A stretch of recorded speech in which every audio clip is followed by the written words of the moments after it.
Բարև ձեզ, Ստեփան Գրիգորյան YouTube-յան ալիքի մասնակիցներ, ողջունում եմ ձեզ բոլորիդ, այսօր հոկտեմբերի 27-ն է,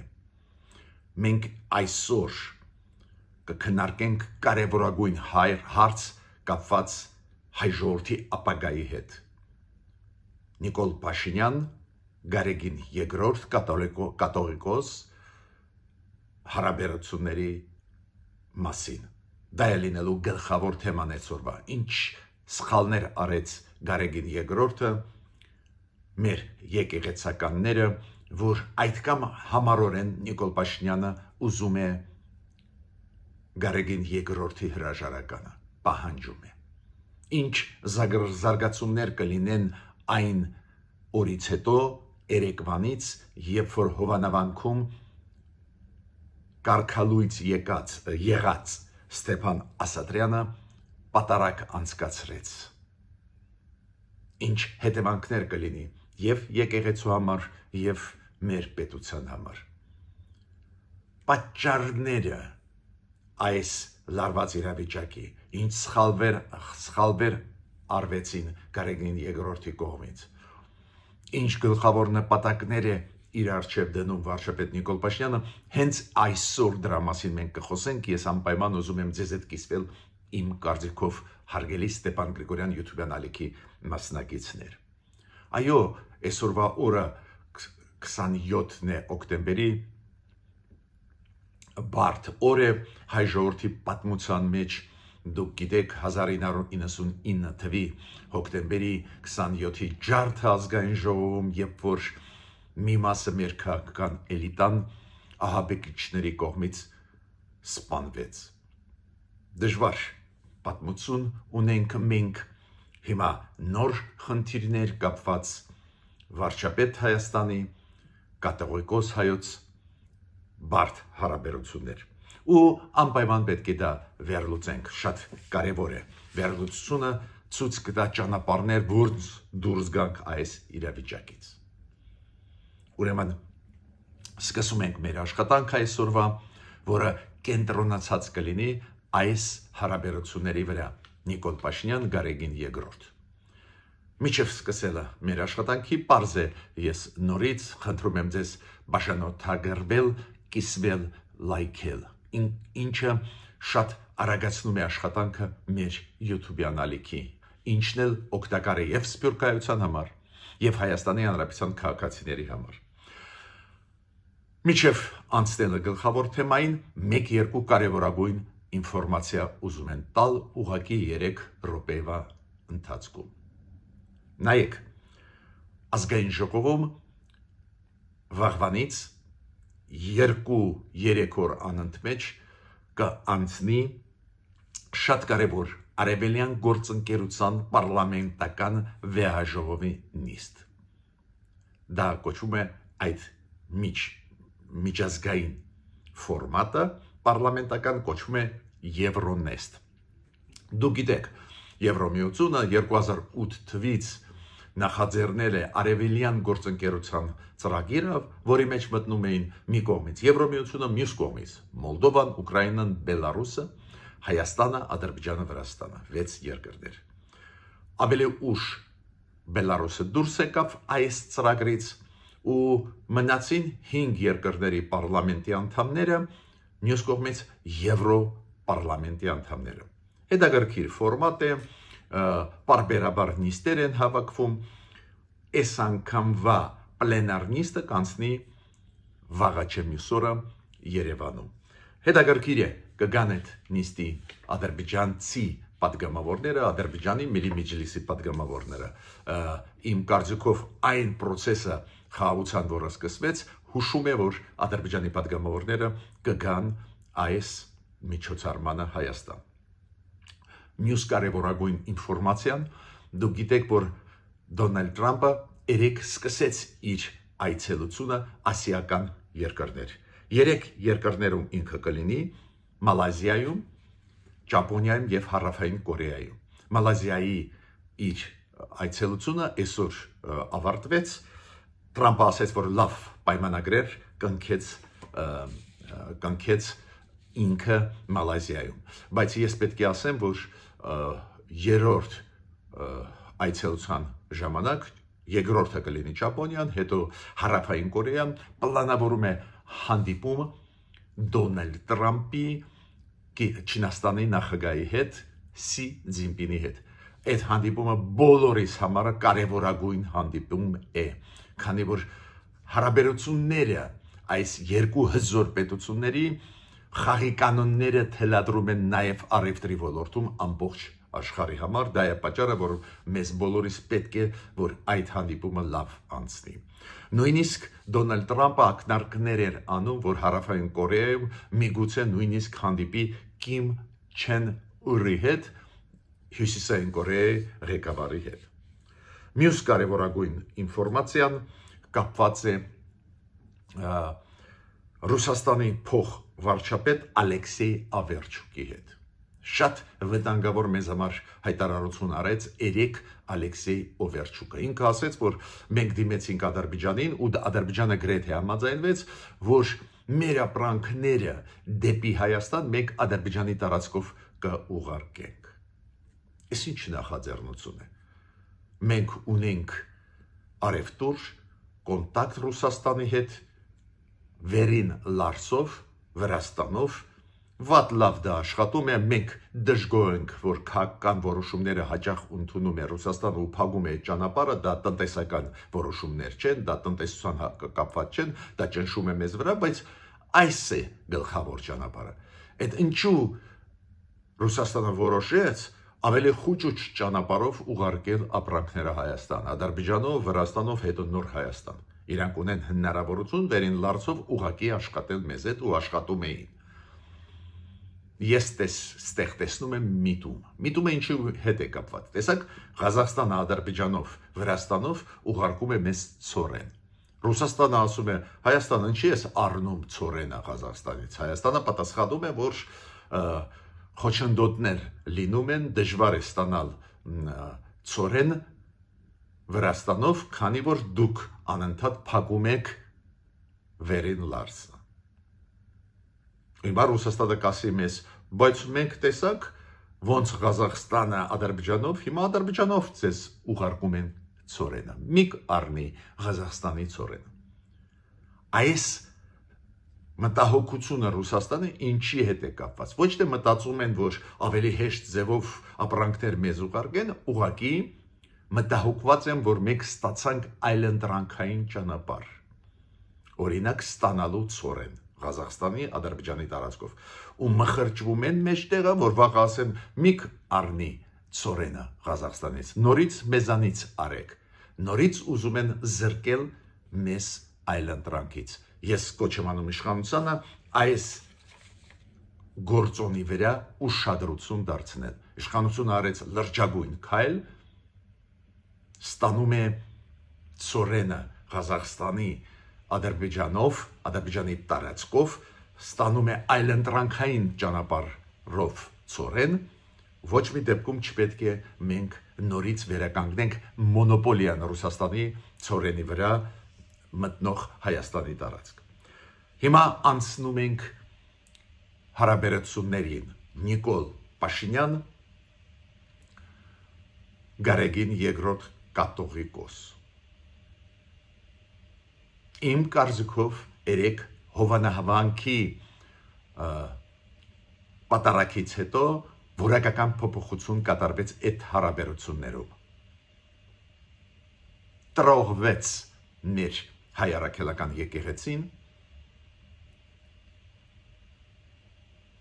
ավելի լրջացավ իրավիճակը եւ դա իր հետևանքները կունենա։ Բացի դրանից, քանի որ այդ պատարակի մեծ թվով պաշտոնյաներ մասնակցեցին, իշխանությունները միացրեցին իրենց ադմինիստրատիվ ռեսուրսը, բերման ենթարկեցին հովանաբանք մեծ թվով պաշտոնյաներ, նախարարներ, փոխնախարարներ, ԿՊ-ի պատգամավորներ, տեղական ինքնակառավարման մարմինների ղեկավարներ, դրանով փաստորեն Նիկոլ Փաշինյան Գարեգին երկրորդ հակադրությունը տեղափոխվեց Հայաստանի Հանրապետության կառավարություն հայ առաքելական եկեղեցի հակադրմանը, շատ լուրջ վտանգավոր պրոցեսներ են։ Ես պետք է ասեմ, որ իրոք իշխանությունները մոբիլիզացրեցին իրենց ռեսուրսը ու հովանավանքում մեծ թվով պաշտոնյաներ հայտնվեցին։ Նաև կային հասարակ մարդիկ կողմնակիցներ Նիկոլ Փաշինյանի, բայց այդքան շատ էր, ես անձամբ իմ աչքերով տեսել եմ, քանի որ երեք ես մոտավորապես 12-ի կողմերը անցնում էի մեքենայով, ավտոբուսով, հովանավանքի այդ հատվածը ճանապարհի դեպի ապարան ես գտնվում եմ Թիֆլիսում միջազգային կոնֆերանսում, վերադառնալուց հետո 3 օրից անպայման ձեզ կպատմեմ այդ կոնֆերանսի մասին, բայց այսօր ես հաղորդումը վարում եմ Թիֆլիսից, հյուրանոցից, ու քանի որ հենց երեք գնում էինք դեպի Թիֆլիս ավտոբուսից տեսա այդ տեսարանը, երբ որ այս մայրուղին ուղղակի լեփլեցուն էլ մեքենաներով պաշտոնյաների, քաղաքացիների մոբիլիզացրեց Նիկոլ Փաշինյանը ժողովուրդը։ Այո, պատարագի ժամանակ նաև հայտնվեցին մարդիկ, ովքեր Ստեփան Ասատրյանին կարգալույծ եղած հոգևորականին ասեցին, որ ինքը իրավունք չունի անցկացնել այդ պատարագը, այդ մարդուն դուրս բերեցին հատուկ ծառայությունների աշխատողները, էլի մարդ կար, որը խլեց իր ձեռից Սուրբ Գիրքը Ստեփան Ասատրյանի ձեռից, այդ մարդուն էլ դուրս բերեցին եկեղեցու տարածքից, եղել են մարդիկ, ովքեր բացահայտ ասեցին իրենց դժգոհության մասին, բայց ընդհանուր մենք տեսանք, որ մեծ թվով մարդիկ եկան այդ պատարագին ու փաստորեն սատար կանգնեցին Նիկոլ Փաշինյանի այն քայլերին, որոնց համաձայն տրողվեց մեր հայ առաքելական եկեղեցին։ Ոստիկանները օրինակ թույլ չեն տվել Արագածոտնի հոգևորականներին, որ պատարագին մասնակցեն, վերահսկում էր ամբողջ պրոցեսը, կառավարությունը եւ հատուկ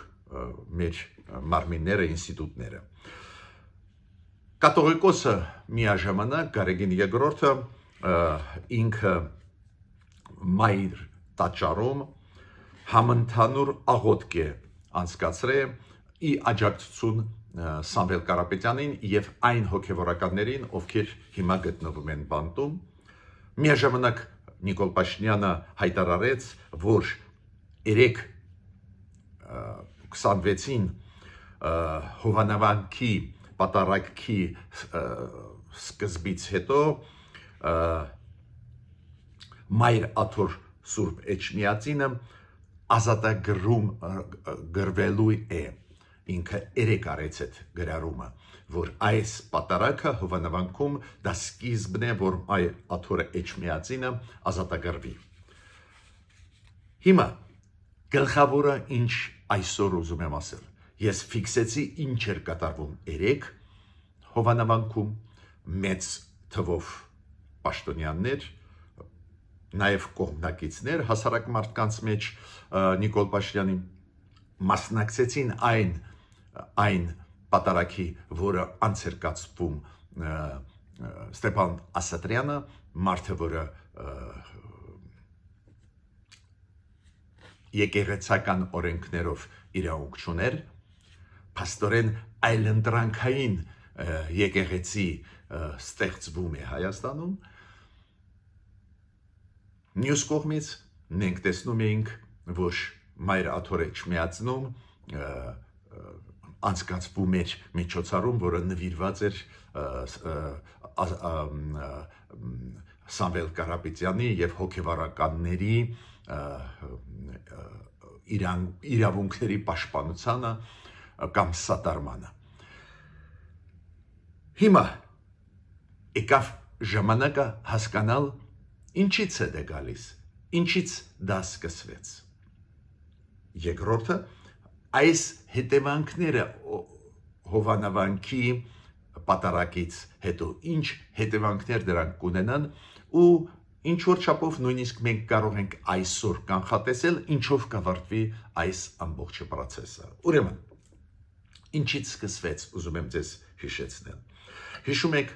երբ որ Ղարաբաղյան պատերազմից հետո 2020 թվականի անմիջապես հետո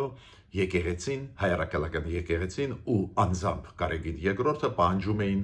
հրաժարականը Նիկոլ Փաշինյանի։ Այդ հրաժարականի պահանջը հետո կրկնվեց ավելի ուշ 2023 թվին։ Հիշում եք, կա բարձրագույն հոգևոր խորհուրդ, որը նաև պահանջում էր հրաժարականը Նիկոլ Փաշինյանի։ Մի շարք եկեղեցականներ բարձրաստիճան, նաև այդ թվում արքիեպիսկոպոսներ բավական ակտիվ մտան քաղաքականության մեջ, նույն Բագրատ Գալստանյանը, նույն Միքայել Աջապախյանը, այլ եկեղեցականներ ակտիվ մտան քաղաքական դաշտ, մինչդեռ մեզ մոտ եկեղեցին տարանջատված է աշխարհիկ գործողություններից, կառավարությունից, բայց իրենք ակտիվ մտան քաղաքականության մեջ։ Մյուսը շատ խոցելի դարձրեց եկեղեցուն այն փաստը, որ ակնհայտ էր այդ քաղաքականության մեջ մտնող գործիչները կամ հոգևորականները ակնհայտ ունեցել են պրո-ռուսական դիրքորոշում, օտար երկրներում գտնվող մեր հայրաքելական եկեղեցու թեմերը նաև բավական քննադատական էին Նիկոլ Փաշինյանի նկատմամբ։ Այս ամեն ինչը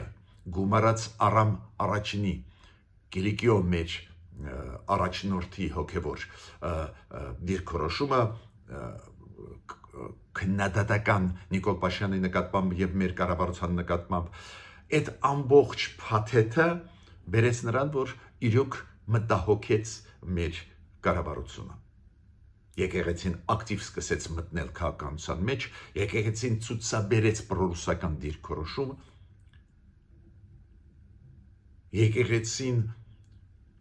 եկեղեցուն միացան Ռուսաստանից եկած մեծահարուստները, եկեղեցուն միացան պրոռուսական ուժերը ներսում ու պարզ է իշխանությունը տեսավ դրա մեջ վտանգ կապված մոտակա ընտրությունների հետ, վտանգ կապված իշխանությունը կորցնելու։ Այո, այդ վտանգները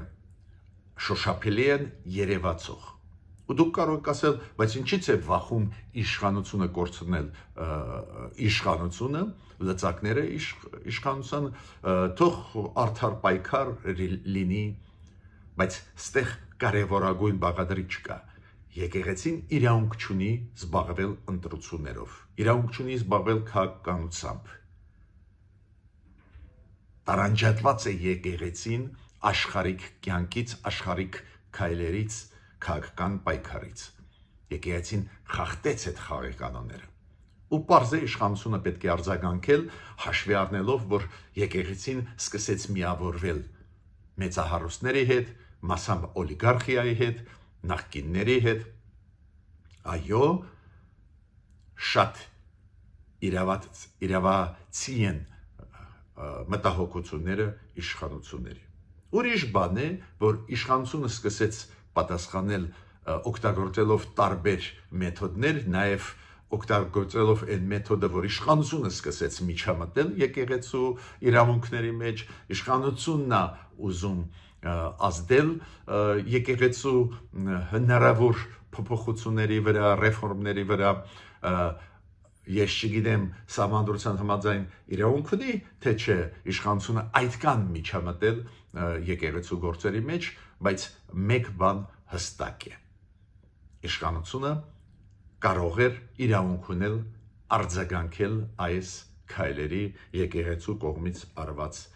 Հայաստանում։ Ուրեմն խոցելի լինելով Գարեգին II, միանշանակ խոցելի լինելով, եւ իր շատ ու շատ կողմնակիցները, օրինակ Գյումրու քաղաքապետը, Մասիսի քաղաքապետը, նաեւ մեծահարուստները խոցելի լինելով, բոլորս գիտենք, բոլորիս կենսագրությունը Հայաստանը փոքր երկիր է, մտան այդ գործերի մեջ ու այդ խոցելի լինելը օգտագործում է իշխանությունը։ Դա լեգիտիմ քայլեր են։ Հիմա ինչ մեթոդներ օգտագործում է Նիկոլ Փաշինյանը պայքարում Գարեգին երկրորդի դեմ։ Պարզ է այն թույլ կողմերը, որը ունի կաթողիկոսը, չեմ կարկանի որն են, դուք գիտեք։ Դա օգտագործվում է ԶԼՄ-ներով, տարածվում են այն պահանջները, որը դնում են Նիկոլ Փաշինյանը Գարեգին երկրորդի հետ, որ Գարեգին երկրորդը եկեղեցու կանոնները խախտեց։ Հիմա երկրորդը ձերբակալություններ այն հոգևորականների, որոնք ակտիվ զբաղվում են քաղաքականությամբ։ Ու ստեղ է, որ իրոք մի քանի հոգևորականներ բարձր աստիճան իրոք չափանցել են իրենց քննադատությունը գրեթե հավասարել այն կոչերի, որ բռնի ձևով փոխել իշխանությունը։ Ստեղ էլ ես տեսնում եմ դատապաշտպանները այս հոգևորականների, եպիսկոպոսների, ովքեր բանտում են, նստած են, բերում են գործոններ ու ասում են, որ դա այդքան էլ այդպես չի եւ այլ, նորմալ է պաշտպանել իրավունքը մարդու, նաեւ այդ թվում մեր հայ առաքելական եկեղեցու բարձրաստիճան հոգևորականների, դա ճիշտ է, նորմալ է, բայց մենք էլ լսում ենք, կարդում ենք շատ ու շատ հայտարարություններ, չափը անցնող հայտարարություններ էին, իշխանությունը դա օգտագործում է, դա է պատճառը, որ մի շարք հոգևորականներ հիմա բանտում են նստած, բանտում նստած են նաև այն մարդիկ, ովքեր ագրեսիվ, ակտիվ սկսեցին պաշտպանել հայ առաքելական եկեղեցի, բայց շատ խոցելի են։ Ում է գաղտնիք, որ խոցելի էր եւ Մասիսի քաղաքապետը, եւ Գյումրու քաղաքապետը։ Բացի դրանից իշխանությունը այո, ակնհայտ օգտագործում է ադմինիստրատիվ ռեսուրսը, լավ կլինի չօգտագործել, բայց օգտագործում է պարզ է հովանավանք նախարարներ, չգիտեմ, падգամավորներ եկան մասսայական կամավոր դա չէր, քանի որ շատերը չեն մասնակցում պատարակներում, այդ ոնց է հիմա հիշեցին Աստվածին, հիշեցին մեր եկեղեցին, պարզ է, որ ադմինիստրատիվ ռեսուրսը օգտագործում է իշխանությունը, բայց հովանավանքի պատարակից հետո բաժանվեց մեր եկեղեցին, մի մասը անջատվեց եկեղեցուց, ու դա ճնշման ձև է մեր կառավարությանը Գարեգին երկրորդի վրա, ու Գարեգին երկրորդը պետք է մտածի կամավոր հրաժարական տալ, թե ոչ, ու մյուս հետևանքը հովանավանքի այդ պատարակից հետո, որ հիմա մենք հստակ կարող ենք ասել, որ հակադրությունը Նիկոլ Փաշինյան Գարեգին երկրորդ տեղափոխվեց Հայաստանի Հանրապետության կառավարություն հայ առաքելական եկեղեցու հակադրությանը։ Ցավով պետք է ասել, որ այս ձևի գնացին զարգացումներ։ Պարզ է, որ ինձ համար պարզ է, որ գլխավոր պատճառը, ինչու Նիկոլ Փաշինյանը այդքան կոշտ պատասխանեց Գարեգին երկրորդին, այդքան հետևողական պահանջում է, որ Գարեգին երկրորդը հրաժարական տա ու այս ճանապարհին այս ձևի լուրջ քայլեր անում են, նույնիսկ գնում է տրողման հայ առաքելական եկեղեցու, դա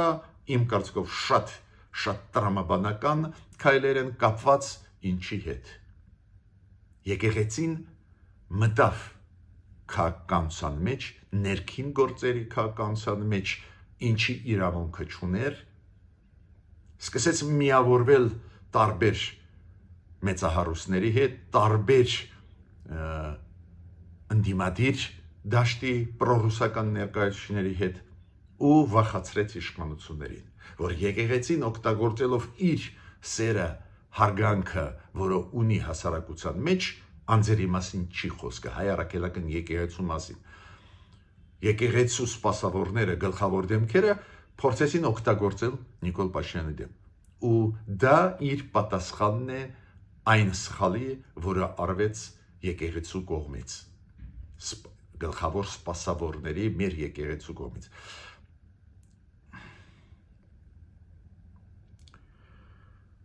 Այո, կան տարբեր վարկածներ, ասում են, որ Նիկոլ Փաշինյանը դա անում է գտնվելով ճնշման տակ դրսից, դա այդ վարկածն էլ կա, բայց իմ կարծիքով շատ հասարակ բացատրություն կա։ Մեր եկեղեցու առաջնորդները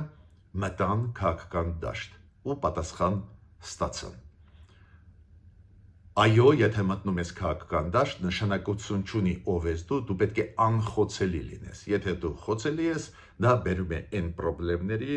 որոնք մենք տեսանք։ Ցավում եմ ես, որ այս ձևի զարգացում ստացավ, բայց իմ կարծիքով մոտ ժամանակներս իշխանությունները վաղարշաբաթի ընտրությունների հետ կապված միջև ընտրություն էլի քայլեր կանել ստիպելու համար Գարեգին Երկրորդին, որ հրաժարական տա։ Ես ավարտեցի այսօրվա իմ ելույթը, մինչ նոր հանդիպումներ։